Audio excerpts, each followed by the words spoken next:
Salutations à tous ceux qui regarderont cette vidéo. Mon nom est Abaté Akwa Yannick. Je viens encore près de vous pour partager avec vous la parole qui donne la vie, la parole qui est esprit et vie, la parole qui est Jésus-Christ, la parole seule qui nous permet d'hériter du salut, la parole seule qui nous permet de connaître le seul vrai Dieu. C'est cette parole-là que je viens partager avec vous en ces temps de la fin, en ces temps de grande confusion, en ces temps de grande iniquité, en ces temps qui précèdent la fin de tout.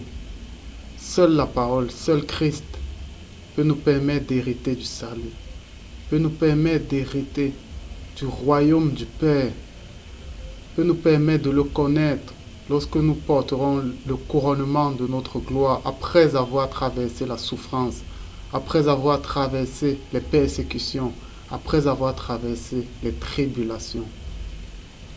Nous venons donc partager cette parole. Et avant de commencer, nous allons recommander ce moment au Père, sans lequel rien n'est possible. Abba Père, Seigneur éternel, toi qui nous permets encore de partager, toi qui nous permets encore d'ouvrir nos bouches pour pouvoir annoncer tes oracles. Père très saint, en ce moment que tu rends possible, reçois l'adoration. Daigne être élevé au-dessus de toutes choses, car tu es digne d'être élevé, car toi seul es Dieu, et nul n'est semblable à toi, nul n'est comparable à toi, nul n'est égal à toi. Abba Père, tu es le Dieu des dieux, tu es le Seigneur des seigneurs.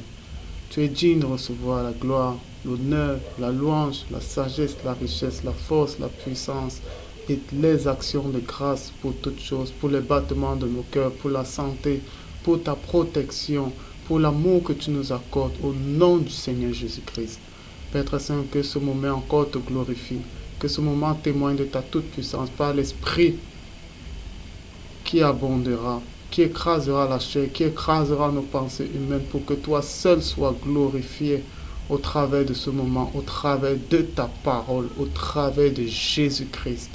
Père très saint, sois glorifié, sois béni éternellement, car tu es digne de recevoir la bénédiction, car tu nous aimes, tu es notre papa, c'est toi qui nous as créés. Gloire à toi, Père très saint. Aujourd'hui donc, nous allons partager sur un thème important, à savoir la femme. À savoir la femme. Qui est la femme? Qui est la femme? C'est l'un des thèmes les plus importants de toute la marche chrétienne, la femme.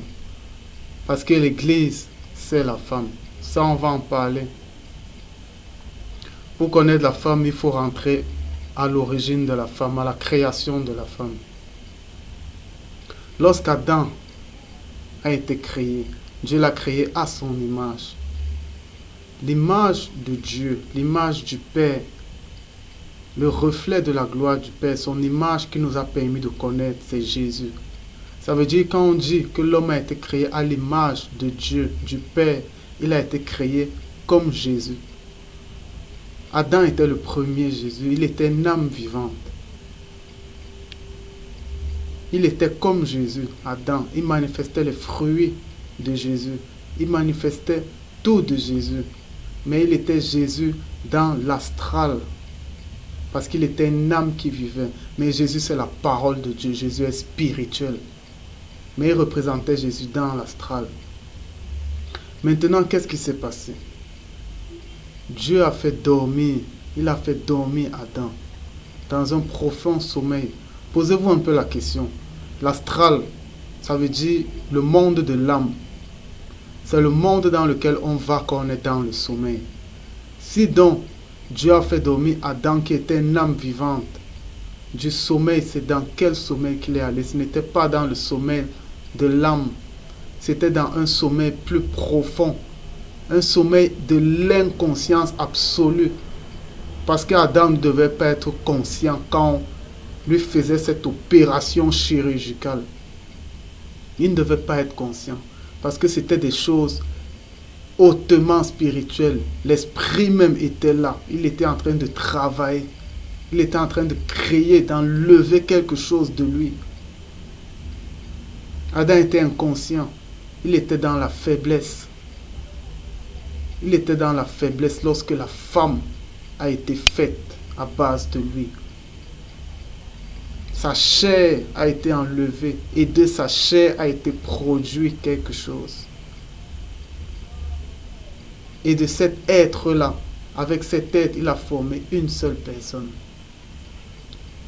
C'est de la même façon que Christ, le premier-né de toute la création, Jésus, il dit au Père, tu n'as voulu ni sacrifice, tu n'as voulu ni holocauste.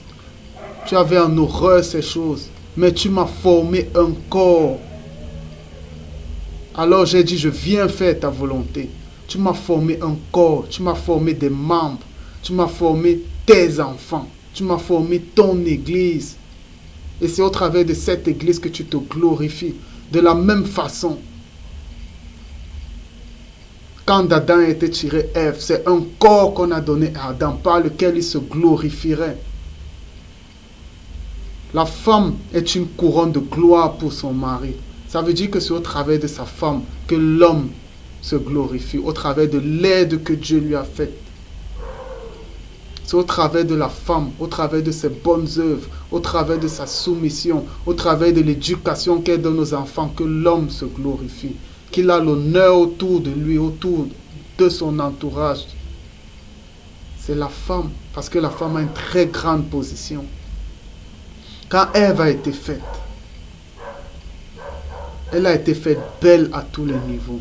La femme est belle. Elle est belle intérieurement, elle est belle extérieurement. La femme, selon Dieu, selon l'esprit, elle est d'une beauté qui terrifie même le diable et qui l'a toujours terrifié. Lorsque le prophète parle du chérubin déchu, on dit qu'il était Lucifer, il était environné de pierres précieuses. Il avait la gloire extérieure. Il était glorieux extérieurement.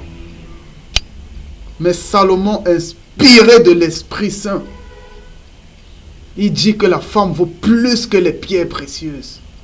La femme est précieuse plus que ces choses. Et le diable, il savait ces choses. Parce qu'il était là quand tout a été créé. C'est un ange. Il a vu quand tout a été créé. Le spirituel a d'abord été créé. Avant le charnel, avant le physique, avant l'astral. Il a vu ces choses et il savait que la femme était belle. Il savait qu'elle était plus belle et qu'elle avait plus de valeur que lui, que sa beauté extérieure, que la beauté de l'apparence. Il savait qu'elle avait une beauté intérieure qui était d'un grand prix à Dieu. Il savait que la douceur qu'elle avait, il savait que la modestie qu'elle avait, il savait que le calme qu'elle avait, il savait que sa façon de faire, dans la simplicité, dans la vertu qu'elle avait été d'une grande valeur et que cela pouvait désarceler Adam. Parce que Dieu a mis dans la femme un pouvoir, le pouvoir de faire faillir les hommes les plus forts. Dieu a mis dans l'Église, dans le corps du Christ, la faiblesse de Christ. Ça veut dire que lorsque l'Église pleure devant Christ, lorsqu'un enfant de Dieu pleure devant son époux, lorsqu'une fille de Sion pleure devant le plus beau des fils de l'homme, eh bien il écoute et il réagit. Parce qu'il l'aime. C'est la même chose entre l'homme et la femme. Quand une femme se plaint devant son mari, lorsqu'elle pleure, alors son mari l'écoute. Puissant qu'il puisse être, grand qu'il puisse être, lorsque sa femme pleure, il écoute. Ce sont les mystères de la femme, parce que la femme c'est l'Église. Toute chose est d'abord spirituelle. Le physique ne fait que manifester ce qui a été fait dans le spirituel. Ça veut dire quand vous voyez l'homme et la femme, sachez que dans l'astral, c'est autre chose. Dans le spirituel, c'est autre chose. C'est autre chose. La femme, c'est l'Église. L'homme, c'est Christ.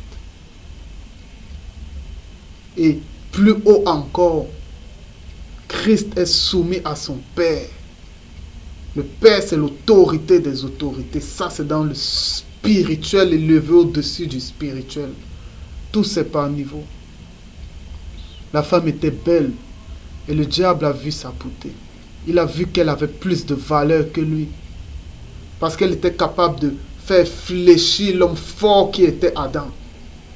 Comme l'Église est capable de faire fléchir Christ. Et c'est pour l'Église que Christ est mort. Dans sa prière, il dit au Père, je te rends grâce parce que je n'ai perdu aucun de ce que tu m'as donné. Et c'est pour eux que je vais sur la croix. Pour que lorsque je recevrai le couronnement de gloire, je leur envoie l'esprit que tu as promis aux enfants de Dieu, à l'Église, pas à tout le monde, à l'Église.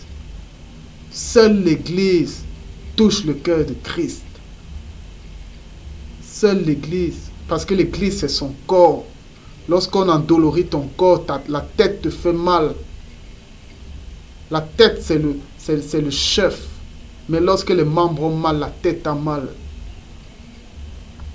C'est de la même façon que lorsque la femme a mal, le mari a mal. Parce que c'est la même chair.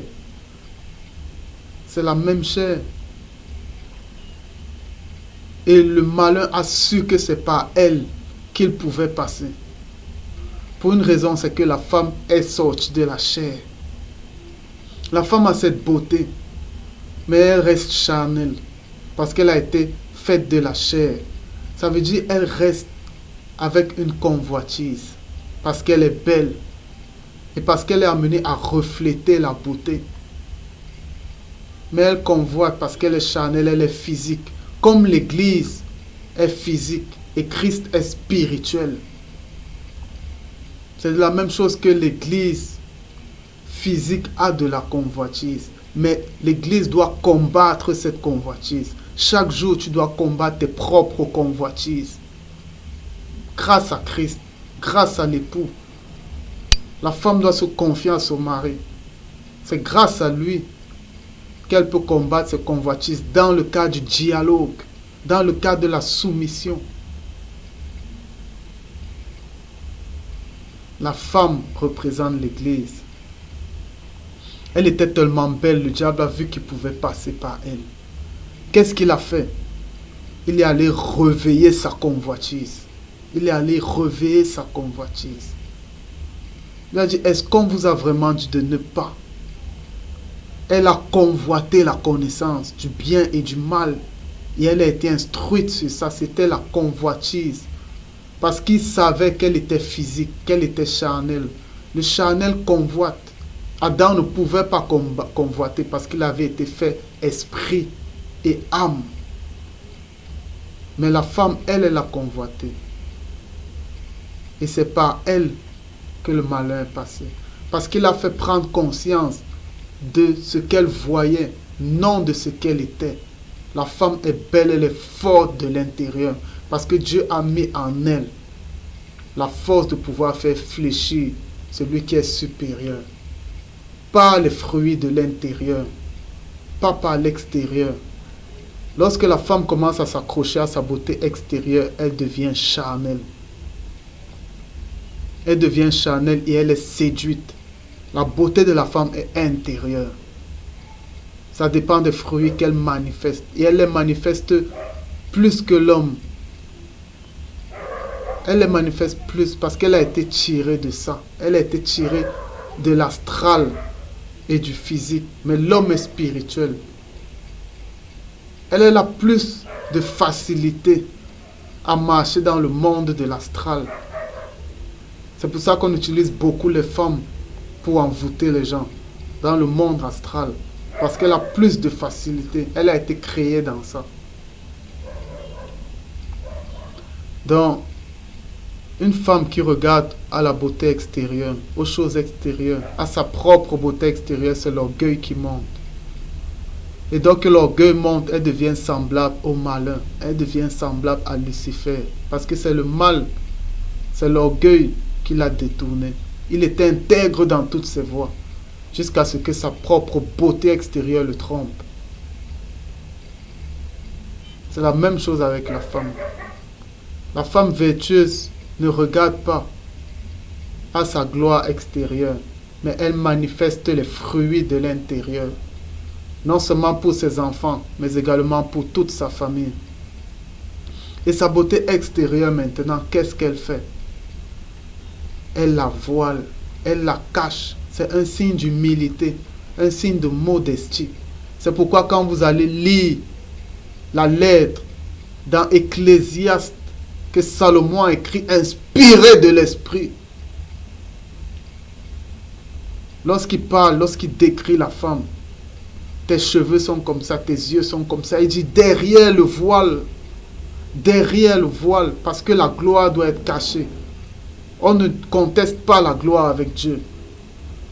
Lorsqu'un homme te voit et te glorifie, toi, tu es en train de disputer la gloire avec Dieu.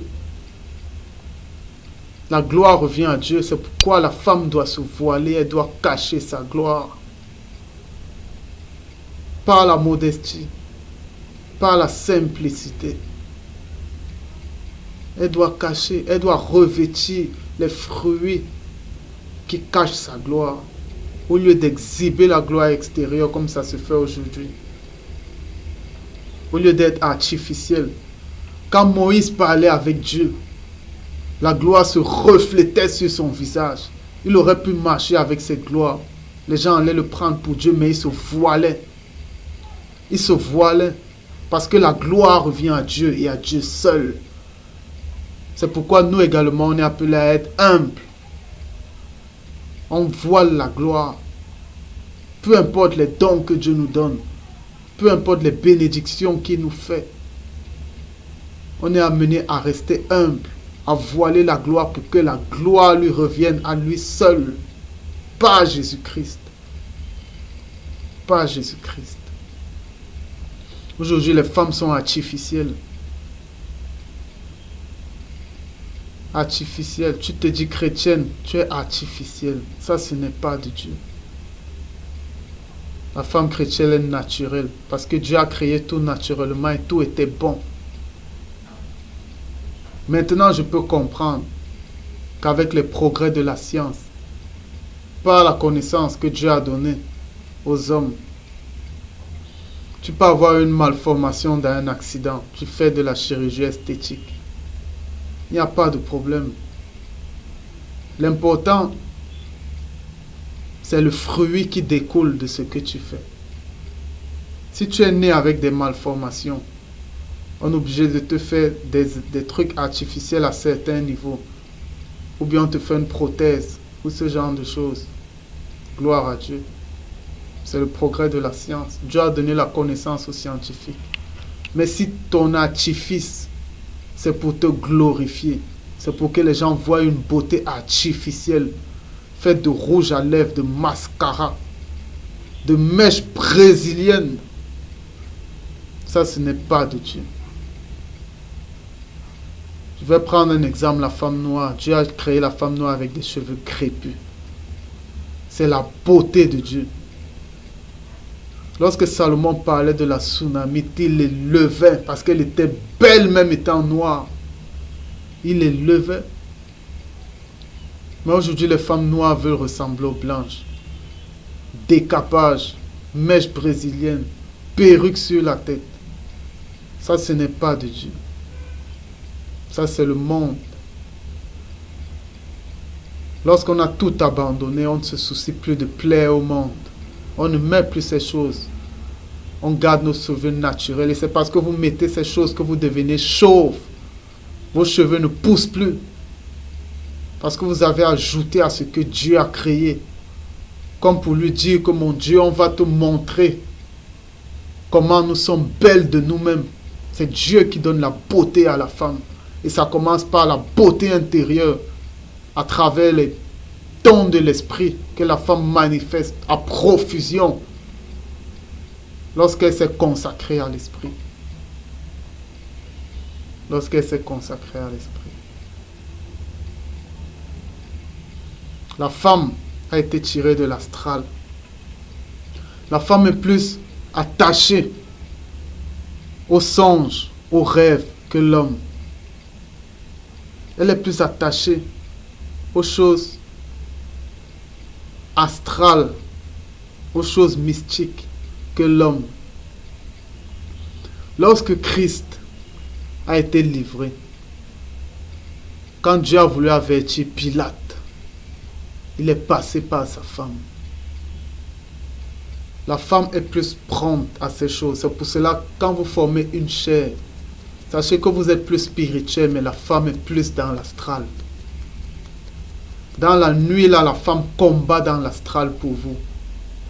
Si vous êtes spirituel, que vous partez prêcher la parole, vous portez la parole, quand vous sortez, sachez que vous ne faites pas de plaisir. C'est le seul truc qui ne fait pas plaisir au monde de ténèbres, c'est la parole, c'est Jésus-Christ. Lorsque vous portez Christ, derrière, il va vous attaquer. Dans votre maison, s'il trouve une femme qui ne sait pas qui elle est, eh bien vos enfants, ils seront exposés. C'est pour cela que votre femme doit également être forte. Et sa force vient de quoi? Ça vient de l'enseignement que vous lui donnez. Comme Christ enseigne l'Église. Et pas l'inverse. La femme n'enseigne pas l'homme. C'est l'homme qui enseigne la femme. Parce que la femme a ses missions à elle. Elle a ses combats à elle. Mais l'homme est spirituel. La femme est astrale. C'est le spirituel qui enseigne l'astral. C'est le spirituel qui a autorité sur l'astral. Et pas le contraire. C'est pourquoi enseignez vos femmes. Rendez-les fortes. Et qu'elles reçoivent l'esprit pour pouvoir combattre. Quand vous êtes dans le combat, qu'elles combattent avec les enfants à la maison. Qu'elles donnent l'éducation de Christ aux enfants. Qu'elles ne les laissent pas être instruites par la télévision, par ces choses qui détruisent quand elles sont mal employées. Mais qu'elles les instruisent dans l'amour, dans la douceur, dans la bienveillance, dans ces fruits que la femme sait porter. La femme a un très grand rôle. La femme représente l'Église. À un autre niveau encore, ce niveau c'est au niveau de la création. La semence, quand on parle de semence, on dit que celui qui a la semence de Dieu en lui ne pêche plus. La semence, c'est la parole de Dieu. La semence, c'est l'esprit. Mais la parole travaille au travers du physique. Du physique. Ça veut dire quoi? Quand Dieu a créé le monde, c'est au travers de sa parole. Il a semé l'esprit dans la parole parce que la parole est esprit et vie. Et c'est au travers de cette semence-là que la parole a commencé à créer les choses. De la même façon, dans le physique, lorsque l'homme met sa semence dans la femme, qui est le sperme, met sa semence dans la femme, alors la femme crée. La femme crée de la semence de l'homme. La femme crée. Ça veut dire que la femme représente l'Église. Dans le cadre spirituel également, lorsque Christ met de son esprit dans l'Église, l'Église produit des fruits. L'Église produit des dons. L'Église produit des guérisons, des délivrances, des paroles de sagesse, des prophéties. L'Église produit des fruits. L'Église produit l'amour. L'Église produit la miséricorde. L'Église produit le pardon. Et ça impacte sur l'entourage. Ça impacte sur le monde. Et ça le rend meilleur. Lorsque vous avez des enfants qui sont bons, qui marchent selon la voie de la lumière, eh bien ils impactent le monde. Un homme et une femme qui ont des enfants intègres, ils impactent le monde. Et c'est pourquoi la meilleure façon d'honorer ses parents, c'est en craignant Dieu. Parce que vous aurez une bonne réputation. Et cette bonne réputation sera une récompense pour vos parents.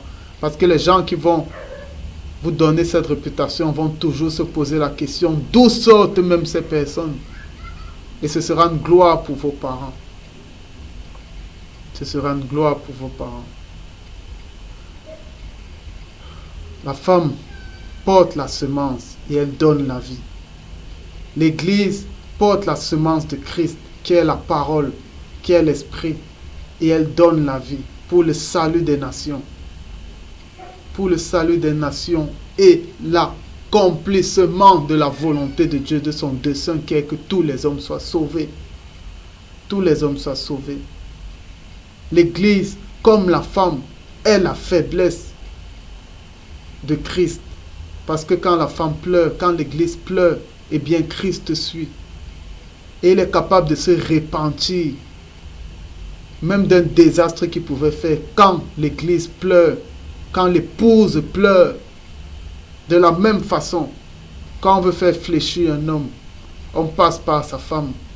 Parce qu'on sait que quand sa femme va lui parler, en faisant ressortir le cœur paisible, la douceur, en étant soumise, eh bien il va fléchir. L'Église est la faiblesse de Christ. La femme est la faiblesse de l'homme. Et c'est au travers de cette faiblesse qu'il se glorifie. Je me glorifie au travers de tes faiblesses. C'est ça que le Père a dit au Fils. Et c'est ça que le Christ dit aux chrétiens. Je me glorifie dans la faiblesse. C'est dans l'Église que Christ rend gloire au Père. C'est dans la femme que l'homme se glorifie. L'homme retire la gloire, l'homme retire l'honneur lorsque sa femme est intègre, lorsque sa femme est chaste. L'honneur non seulement des autres femmes, mais des hommes qui la côtoient. De la même façon, Christ retire l'honneur de toutes les autorités, de toutes les dominations, lorsque son Église est intègre, lorsque son Église est pure, lorsque son Église marche dans la sanctification.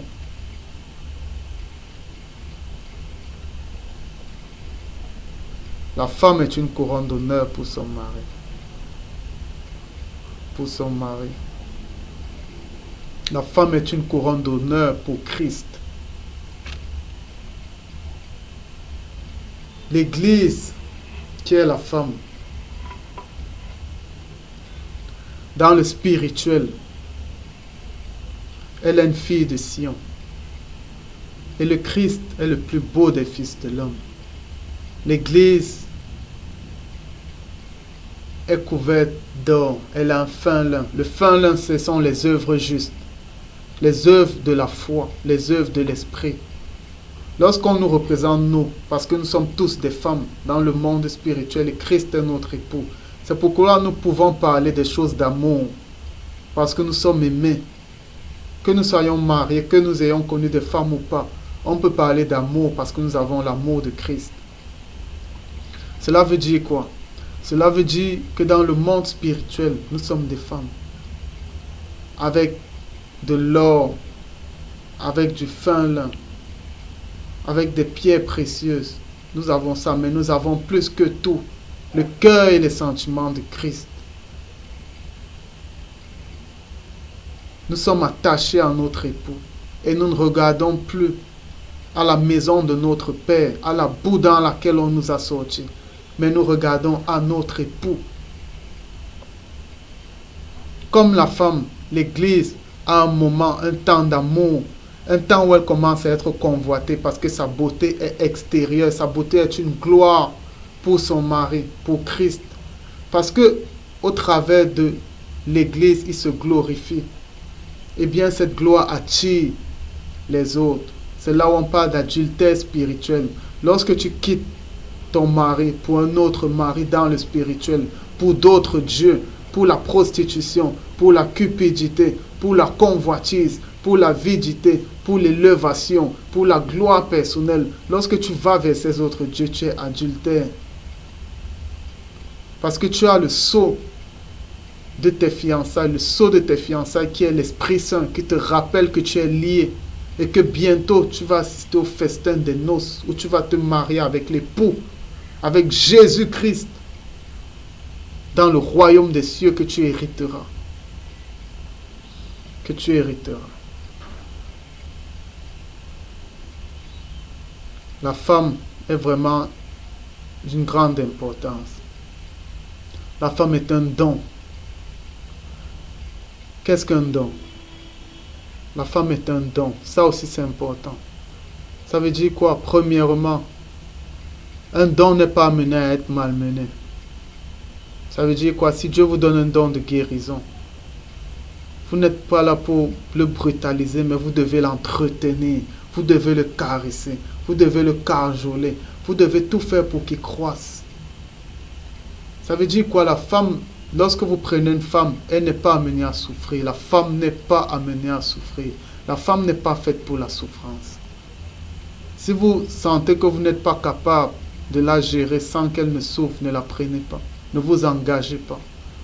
Lorsque la femme entre dans un foyer, elle doit tout trouver. Tout trouver.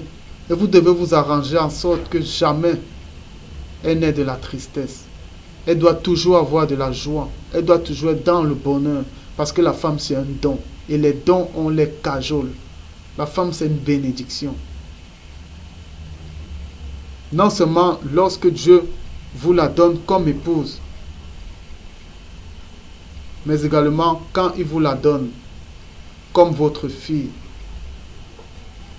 Lorsqu'il vous la donne comme votre fille, c'est un don gratuit qu'il vous a fait. Eh bien, ce que vous avez reçu gratuitement, donnez-le gratuitement.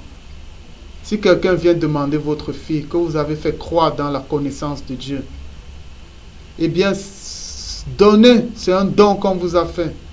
La dot, c'est quoi? Vous vendez un don. Vous n'avez pas le droit de vendre un don. Donnez comme on vous a donné gratuitement parce que c'est un don.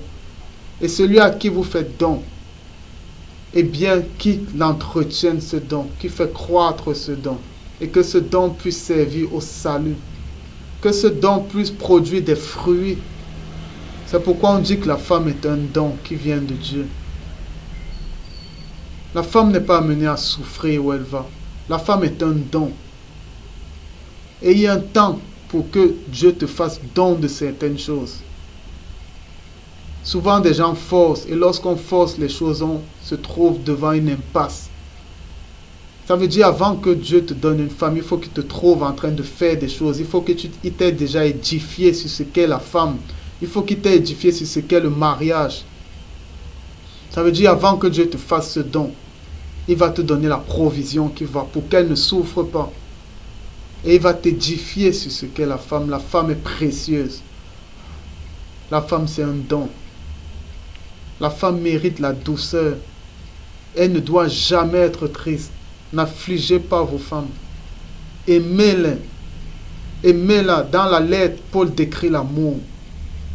L'amour est plein de bonté. Vous devez être bon avec vos femmes. Vous devez méditer le bien tout le temps. Comment vous devez se faire des choses bonnes pour vos femmes. Dès que vous vous levez, quand vous vous couchez, vous méditez le bien par rapport à votre femme. Vous devez être patient. Si elles ont des tares, vous devez être patient. Vous devez les comprendre. Vous devez aimer. Priez pour elles. Priez pour que la parole, pour que Jésus-Christ les taille. Jusqu'à ce qu'elles soient comme lui, il veut qu'elles soient pour vous. Vous devez pardonner. Supporter la femme. Croire tout ce qu'elle vous dit. Croire tout. L'amour croit tout. Pardonner. Être désintéressé. Ça veut dire que vous ne devez pas chercher une femme pour des causes d'intérêt. À cause de l'apparence. À cause du sexe. À cause de l'argent. Mais la femme, c'est un don de Dieu. Ça veut dire que c'est Dieu qui donne la femme. On ne la cherche pas. Salomon a dit, inspiré de l'Esprit Saint, qu'il a cherché un homme parmi mille, il en a trouvé. Mais il a cherché une femme parmi toutes, il n'en a point trouvé. Parce que la femme, c'est Dieu qui la donne. C'est un don. Et lorsque vous-même, vous vous mettez à chercher la femme, vous allez trouver une femme selon votre chair. Et elle va vous gérer selon la chair et non selon l'esprit. Non selon l'esprit. La femme, c'est un don. C'est à l'homme d'aimer, c'est pas à la femme d'aimer. De même qu'avec l'Église, c'est Christ qui aime. Ce n'est pas l'Église qui aime. L'Église est soumise à l'Esprit. L'Église est soumise à la parole. Mais c'est la parole qui aime. C'est Jésus qui aime. Parce que l'Église est physique. Elle est charnelle. L'amour est spirituel. L'amour est spirituel. C'est Christ qui aime. Et il accorde l'amour avec mesure. Parce qu'on ne peut pas aimer comme lui qui est esprit. La parole est esprit et vie. On peut aimer spirituellement, mais nous sommes limités dans notre amour. Mais lui, son amour est au-dessus de tout. C'est pourquoi c'est Christ qui aime. C'est lui qui nous pardonne tout. C'est lui qui croit tout. C'est lui qui nous bénit. C'est lui qui nous donne des dons. Mais nous, tout ce qu'il nous demande, c'est d'être soumis. De même, dans le physique, la femme doit rester soumise à son mari. C'est au mari d'aimer, c'est au mari de pardonner, au mari de la cajoler, au mari de supporter ses excès d'humeur. Tout, c'est au mari de supporter. C'est pourquoi le mari meurt comme Christ est mort. Il n'y a pas d'amour sans sacrifice. Et c'est à l'homme de se sacrifier. Ce n'est pas à la femme.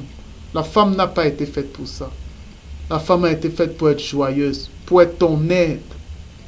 Parce que c'est toi qui représente Christ. Et tu auras à rendre compte pour ce don que Dieu t'a donné. Parce que la femme, c'est un don. C'est un don. La femme don est d'une grande importance, comme nous l'avons dit. Aimons tout le monde. La femme est belle. Et ce que je pourrais dire aux femmes, c'est regardez votre beauté intérieure. Donnez de l'intérieur. Ne vous attachez pas à la beauté extérieure parce qu'elle rend orgueilleuse. La lettre dit que la beauté est vaine, la grâce est trompeuse.